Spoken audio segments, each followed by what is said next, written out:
नमस्कार। Rajesh sir Hindi channel में एक बार फिर स्वागत है। आज मैं राम की शक्ति पूजा जो निराला की कविता है उसकी समीक्षा आपके सामने प्रस्तुत करने जा रहा हूँ। राम की शक्ति पूजा सही अर्थों में निराला की प्रातिनिधिक काव्य रचना कही जा सकती है। इसमें उनका सही, समूचा और स्वस्थ व्यक्तित्व अपनी महिमा में उद्भासित हो उठा है। उनके रचनात्मक अहम एवं उनकी रचनाशीलता का यह प्रमाणिक परिचय पत्र है। सांस्कृतिक उदात्तता, जिसे निराला की कविताओं का केंद्रीय आकर्षण या प्राणतत्व कहा जा सकता है, इस रचना में बड़ी सघन व्याप्ति और सशक्त अभिव्यक्ति पा सका है। राम की शक्ति पूजा की वस्तुगत परिकल्पना में निराला की सांस्कृतिक मनोदृष्टि का परिविस्तार देखा जा सकता है।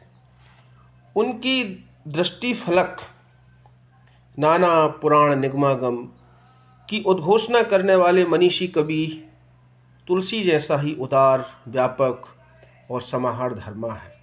यह और बात है कि उनके काव्य के आयाम उतने लंबे चौड़े नहीं। तुलसी की ही भांति उन्होंने इस रचना में शास्त्र ज्ञान, लोक अनुभव और आत्मभाव का संश्लेषण करते हुए श्रेयात्मक प्रयोजन की पूर्ति की है। निश्चय ही निराला का यह रचनात्मक आयोजन काव्य वस्तु की निजी सीमाओं में भी महायामी है और यही वह आधार भूमि है जिसमें महाकाव्योचित औदात्य के अंकुरों को पनपने के लिए सही व सहज जीवन सामग्री प्राप्त हो सकी। इतने सीमित माहौल में इतनी असीमता का सर्जन साधारण कविजनों के लिए साध्य नहीं है। निराला असाधारण थे और उनमें अति मानवीय काव्य प्रतिभा थी। हिंदी की सबसे महत्वपूर्ण काव्य रचनाओं में राम की शक्ति पूजा एक आलोक स्तंभ है। इस रचना का कथा प्रसंग बताना चाह रहा हूँ कि क्या प्रसंग है इसमें। इस रचना का कथा प्रसंग मुख्यतः बंगला की कृतिवास रामायण पर आधारित है। हालांकि इससे मिलते जुलते कुछ प्रसंग देवी भागवत और शिव महिमा स्रोत में भी हैं। कवि ने इन सबका अध्ययन किया है। राम की शक्ति पूजा के दो आधार हैं। एक है असित वर्णी काली की कृपा प्राप्त करना और दूसरा जनक नंदिनी सीता का उद्धार करना। दिग्मूढ़ता की इस स्थिति में राम को विभीषण के द्वारा ये सलाह दी जाती है। कृतिवास रामायण में ऐसा लिखा है कि आप अष्टोत्तर शत नीलकमल द्वारा चंडी की आराधना करें और इसका उपाय सुझाते हैं और कहते हैं कि हनुमान देवी दह से नीलकमल लाए। राम पुलकित चित्त से पूजन विधान करते हैं और मूल मंत्र का उच्चारण करते हुए शंकरी के चरणों में एक एक नीलकमल अर्पित करते जाते हैं। हर मनोहरा महेश्वरी देवी सर्वज्ञ होकर भी छल पूर्वक एक कमल चुरा लेती हैं और राम ग्लानि से विक्षुब्ध हो उठते हैं। भावावेश में राम के मन में आता है कि उन्हें नील लोचना कहा जाता है, मतलब जिनके नेत्र नील कमल के समान है। अतः उनके पास अभी भी दो फुल्ल नीलोत्पल हैं, यानी दो आँखें हैं। वे एक चक्षु देकर संकल्प करते हैं और कहकर अंतर्ध्यान हो जाने वाली माता को अपना एक चक्षु समर्पित करने का प्रयास करते हैं। माँ कात्यायनी उनको रोक देती हैं, उनका हाथ पकड़ लेती हैं। और देवी भागवत में भी रावण वध के एक दिन पूर्व नारद के द्वारा राम को नवरात्र पूजन की सलाह दी जाती है और अष्टमी की मध्यरात्रि में सिंहासन भगवती का प्रकट होता है। इसको निराला ने इस कविता में गाया है। शब्दों और महाग्रंथों से प्राय इस सामग्री को निराला ने मिथकीय कल्पनाओं और लोक धारणाओं के द्वारा अत्यधिक सजीव और नाटकीय बना दिया। मिथकीय कल्पनाशीलता के व्यक्तित्व और उनके पूजन विधान में देखी जा सकती है। शक्ति की आकाशीय व्याप्ति, उनमें नील पर्णता, उनके जादुई कृत्य अपने मिथकई सम्मोहन के कारण रचना के समूचे पर्यावरण पर हावी है। अंजना का उदय, हनुमान द्वारा सूर्य के निगल दिए जाने का वृत्तांत और सिंहवासिनी दुर्गा का प्रकट होना भी मिथकीय परंपरा की चीज़ें हैं। पूरी रचना में अंधकार और आलोक का जो द्वंद्व चलता है, उनके मूल में सुरासुर संग्राम और राहु द्वारा सूर्य ग्रसन के मिथक भी हैं। महिषासुर की तामसी प्रवृत्तियों की व्यवहारिक अर्थवत्ता देने में भी प्रतीक विधि का वैशिष्ट्य हुआ है। ये प्रतीक शब्द का सहज ही प्रयोग आप यहाँ देख सकते हैं। यह मेरा प्रतीक मातः समझा इंगित, मैं सिंह इसी भाव से करूँगा अभिमंडित। कितनी नाटकीय ढंग से निराला ने यहाँ प्रासंगिक औचित्य को कायम रखते हुए श्री दुर्गा के वाहन सिंह के मिथकीयता को प्रतीकार्थता दी है। प्रासंगिक औचित्य यह है कि राम क्षत्रिय हैं, अतः उनमें वीरोचित उपासना करनी चाहिए। मिथकीय प्रतीकता यह है कि दुर्गा का वाहन सिंह शक्ति और रक्षण की भावाव्यंजना करता है। अस्तु, शक्ति पूजा का पूरा प्रसंग मिथकीय पुनर्रचना और प्रतीक विधि के सम्मेलन में भरा हुआ है। बंगाल की दुर्गा पूजा परंपरा में संदर्भित होकर इसे सांस्कृतिक लोकभूमि का भी संपोषण समर्थन प्राप्त हो सका है। निराला का आत्मभाव यहाँ राम के व्यक्तित्व को माध्यम बनाकर प्रकट हो सका है। आत्म प्रक्षेपण की निष्ठा और नियत यहाँ पर परिलक्षित नहीं होती। आत्म प्रक्षेपण की परम शुद्धि जो नायक विशिष्ट मिथक यानी हीरो मिथ की परिकल्पना है, वो निराला के इस काव्य में है। निराला के आत्मसंघर्ष और उनकी अपराजेय जिजीविषा के प्रक्षेपण का इसमें सशक्त सांस्कृतिक माध्यम दूसरा हो ही नहीं सकता। एक प्रकार से राम के रूप में निराला ने आत्म साक्षात्कार किया है।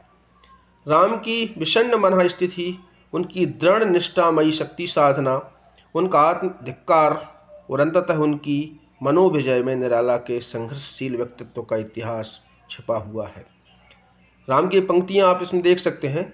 रावण अधर्मरत भी अपना में हुआ अपर, लांछन को ले जैसे शशांक नभ में असंक। कवि ने अपने सामाजिक विक्षोभ व असंतोष को गहरी और तीखी व्यंजना की है। राम के प्रति शक्ति का यह अन्याय प्रकटतः आदि दैविक है, किंतु अपनी व्यंजना में उसने कवि ने समसामयिक सामाजिकता को बड़े बारीक तीखेपन से बांध लिया है। कृतिवास रामायण में भी इस नाजुक स्थल की पहचाना है,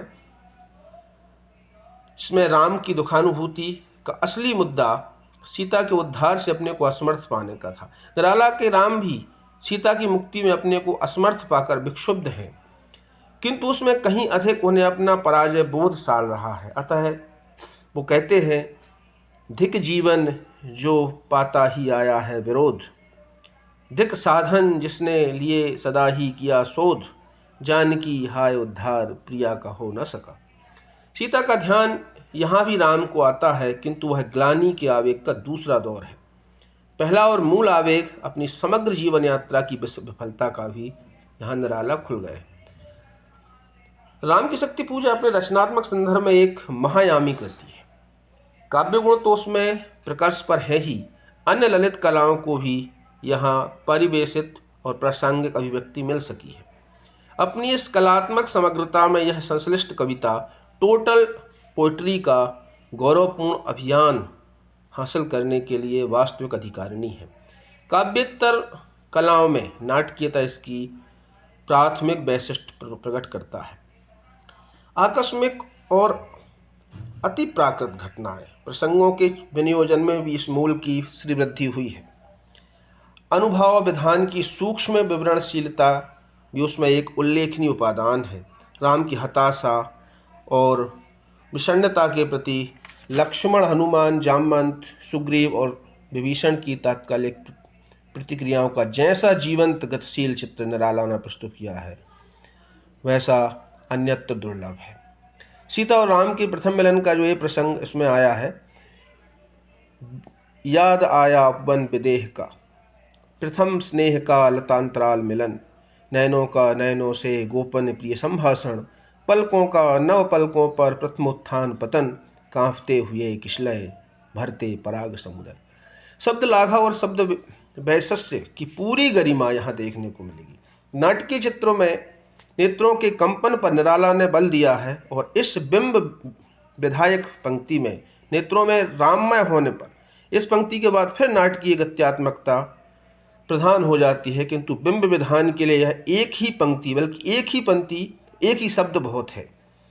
श्लध धनुगुण है कटिबंध त्रस्त तूरीण धरण, दृढ़ जटा मुकुट हो विपर्यस्त, प्रतिलट में खुल फैला पृष्ठ पर बाहुओं पर वक्ष पर विपुल, उतरा ज्यों दुर्गम पर्वत पर नैशांधकार, चमकती हुई धाराएं ज्यों हो आर पार।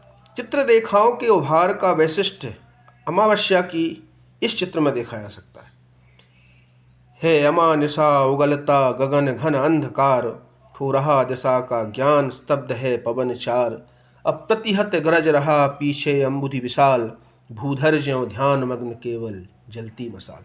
यहाँ केवल वातावरण ही ठहरा हुआ नहीं है, यहाँ राम भी स्थिर हो रहे हैं। उन्हें संशय फिर हिलाकर नाटकीय त्वरा देने का असफल प्रयास किया जा रहा है।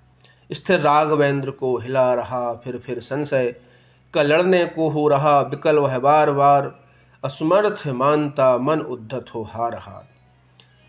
राम की शक्ति पूजा लयात्मक विभेद का एक आकर्षण भी इसमें है। अन्य वीर सरके गए तीर संध्या विधान, निष्फल होते लक्ष्य पर क्षिप्र बर बार बार, साधु साधु साधक धीर धर्म धन धन्य राम। मतलब एक स्वरात्मक बलाघात की जो परंपरा हिंदी में रही है वो यहाँ आपको देखने को मिलेगी। इस प्रकार राम की शक्ति पूजा में कलाओं का संश्लेषण भी है। संश्लेषण की इस विराट विशेषता से मिलती जुलती और बहुत कुछ इससे संबद्ध इस रचना की एक महत्वपूर्ण विशेषता इसकी महाकाव्य धर्मिता है।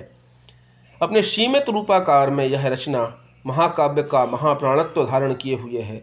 जैसा कि मैंने पहले अभी बताया था आपको कि यह निराला की जो रसवादी परंपरा के कवि हैं अपनी इमेज को तोड़ने की का एक प्रयास भी है और उसमें उनकी संबद्धता बरकरार भी है। शक्ति पूजन की प्रासंगिकता में वीर रस को भी प्रधानता दी गई है। कुछ देर पहले मैंने बताया हनुमान और राम के संदर्भ में है, सहरा तन क्षण भर भूला तन लहरा समस्त, हर धनुर्भंग का पुनर्वार जो उठा हस्त, फूटी स्मृति सीता ध्यान लीन राम के अधर, फिर विश्व विजय भावना हृदय में आई भर। वीरता के भावित विविधाश्रयी अनुभव विधान की इस रचना में पूरी तराश और तेवर के साथ देखा जा सकता है। उल्लेखनीय यह है कि यहाँ समवर्गीय ग्लानि संचारी भाव की भावभूमि होते हुए भी कवि पौरुष का उद्वेग सूचित कर रहा है। सतशैल सम्मरण नील सील नभ गर्जित स्वर, प्रतिबल परिवर्तित व्यूह भेद कौशल समूह, रावण विरुद्ध प्रत्योह क्रुद्ध कपि विषम हूह, राघव लाघव रावण वारण, उद्दत लंका पति मर्दित कपिदल बल विस्तर, हनिमेष राम विद्धांग वज्र की यदष्ट मुष्टिखर रुधिर नाम। वीर के सहकारी के रूप में श्रृंगार रस भी है। अंधकार घन में जैसे विद्युत, जागी पृथ्वी कुमार तनया कुमारी के कवि अच्युत। पृथ्वी कुमारी का मतलब सीता। नैनों का नैनों से गोपन प्रिय संभाषण, पलकों पर नौ पलकों पर प्रोमस्थान पतन। श्रृंगार की यह भूमि भावावेश की स्थिति में व्यवस्था बोध की करुणा से भी जुड़ी है। हाय उद्धार प्रिया का हो न सका। अन्य अंगभूत रसों में रौद्र रस है, भयानक रस है, अद्भुत रस भी है। आप यहाँ देख सकते हैं रौद्र का एक उदाहरण, ये अश्रु राम के आते ही वन में विचार, उद्वेग हो उठा शक्ति खेल सागर अपार, हो स्वसित पवन 49 पिता पक्ष तुमुल, तोड़ता बंध प्रतिबंध धरा हो स्फीत वक्ष, पहुँचा एकादश रुद्र क्षुद्ध कर अट्ठहास। यहाँ पर आप भयानक रस का एक उदाहरण भी देख सकते हैं। देखा है महाशक्ति रावण को लिए अंक, लांछन को ले जैसे शशांक नभ में असंक, हत मंत्र पूत सर समृत करती वार वार, निष्फल होते लक्ष्य पर क्षिप्र बार बार, विचलित लख कपिदल क्रुद्ध युद्ध में ज्यों ज्यों झक झक झलकाती कभी बामा के द्रग त्यों त्यों। यहाँ भी जो त्रस्त शब्द का उल्लेख किया गया है, यह अद्भुत की स्थिति भी यहाँ पर पैदा कर रहा है। तो युद्ध के वातावरण को जितनी क्षिप्रता, कूट मंत्रणा, तनाव और मनोद्वंद तो जो प्रभावशाली बन पड़े हैं, यहाँ आपको देखने को मिलेंगे। प्रयोजन की दृष्टि से काम की सिद्धि इस रचना में हुई है। निश्चय ही निराला की यह रचना महाकाव्यत्व की सघनता का एक निदर्शन है। एक एपिक क्वालिटी यहाँ आपको देखने को मिलेगी। राम की शक्ति पूजा अपने बहिरंग संवैधानिक में भी अंतरंग की ही भांति अभिजात वर्गीय क्लासिकल है। भाषिक तत्समता आपने देखा सुना भी है, सिर्फ तत्सम शब्दों का प्रयोग है। और सामासिकता भी इसका एक गुण है। कथ्य के अनुरूप ही निराला ने यहाँ निर्दोष और सघन समास विन्यास के द्वारा अपूर्व ओज गुण की सृष्टि की है। आरंभ का युद्ध वर्णन सघन सामासिकता का एक द्वंद्व है। आप देखिए, है अमा निशा उगलता गगन घन अंधकार, अब प्रतिहत गरज रहा पीछे अम्बुदि विशाल। बाग विदग्धता सामासिक पाठ के संदर्भ में देखी जा सकती है। इनकी शाब्दिक कौशल के लिए एक उदाहरण आप देखिए, रघुकुल गौरव लघु हुए जा रहे तुम इस क्षण। विभीषण भी आगे कहते हैं, मैं बना किंतु लंका पति धिक राघव धिक धिक। समानार्थक शब्दों के क्रमिक प्रयोग भी यहाँ पर देखने को मिलेंगे। रावण रावण लंपट खल कलमस गताचार। रावण शब्द का दोहरा प्रयोग किया गया है, लेकिन यहाँ यमक की सृष्टि नहीं हुई है। यह व्यक्तिवाचक संज्ञा के रूप में भी उद्वेग की तीव्रता का सही बोध होता है। एक और चीज़ मेरे दिमाग में है, मैं इसको पढ़ रहा था तो एक और चीज़ आई थी जब मैंने इसको तैयार किया। तो यहाँ पे लिखा है, छोड़ते हुए शीतल प्रकाश देखते विमल। मैंने शीतल को प्रकाश का विशेषण बनाकर निराला ने अपनी भाषा की लाक्षणिकता भी सुरक्षित रखी। मतलब शीतल प्रकाश का विशेषण है शीतल। इसी लाक्षणिकता के क्रम में दोहराव शब्द को भी जैसे निहित गंभीर अर्थ का लक्षक बनाकर इन्होंने प्रस्तुत किया है। राम की शक्ति पूजा में कई बार मुझे ऐसा बीच में लगा कि इस रूप में, जिस रूप में इसको केंद्रित और चित्रित किया गया है, यदि अलंकृति की संज्ञा दी जाए तो सहजात अलंकृति बन सकती है। उतरा ज्यों दुर्गम पर्वत पर नैसांधकार, चमकती हुई ताराएं गई ज्यों आर पार। राम की शक्ति पूजा ने अपनी दृष्टि संप्रेषण पर ही केंद्रित करी है और ये अनुषांगिक रूप से अथवा तद्रूप होकर ही यहाँ स्थान पा सकी है। रसवादी काव्यधारा की यही आधारभूत शर्त भी है। निराला अपनी प्रतिनिधिक रचनाओं में इसी अभिजात काव्य परंपरा के सशक्त प्रतिमान प्रस्तुत करते हैं और राम की शक्ति पूजा अपने इस निजी वैशिष्ट का ज्वलंतमान दिग्दर्शन कराती है। मतलब राम की शक्ति पूजा का विश्लेषण करते समय मैंने उन्हीं की भाषा को चुना। मैंने इसको पढ़ा, बार बार उसकी समीक्षा की, तो उसके रस, उसके अलंकार और उसकी प्रतीकात्मकता को मैंने आपके सामने रखा। आपको लगेगा कि ये भाषा क्लिष्ट है, चूँकि ये क्लिष्ट भाषा में ही लिखा है तो इसलिए मैंने भी क्लिष्ट भाषा में ही इस वीडियो को आपके सामने बनाने का प्रयास किया। अब मैं कुछ एक दो कविताएं, एक दो पंक्तियां और इसकी आपको सुनाना चाहता हूँ।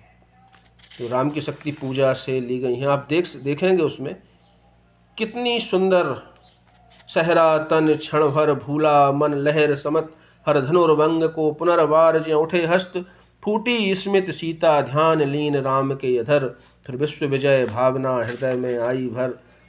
देखिए आप यहाँ और एक और पंक्ति है, एक और कविता है। तीक्ष्ण सर विद्युत क्षिप्र कर वेग प्रभर सत्शैल संवरण नील नील रव गर्जित स्वर प्रतिफल परिवर्तित व्यूह भेद कौशल समूह रावण विरुद्ध मृत्युह क्रुद्ध कपि विषम हुह। आप देख सकते हैं कितनी सुंदर भाषा। देखा है महाशक्ति रावण को लिए अंक लांछन को ले जैसे शशांक नभ में असंक। ए अश्रु राम के आते ही मन में विचार उद्वेग हो उठा शक्ति खेल सागर अपार हो श्वसित पवन 49 पिता पक्ष तुमुल। तो इस तरह से ये राम की शक्ति पूजा का एक लघु विश्लेषण मैंने आपके सामने किया। मुझे आप बताना कि आपको ये कैसा लगा। तो उच्च माध्यमिक शिक्षक भर्ती चयन परीक्षा में और भी जो रचनाएं और जो कविताएं हैं उनके का वाचन और उनकी समीक्षा आपके सामने प्रस्तुत करता रहूँगा। धन्यवाद।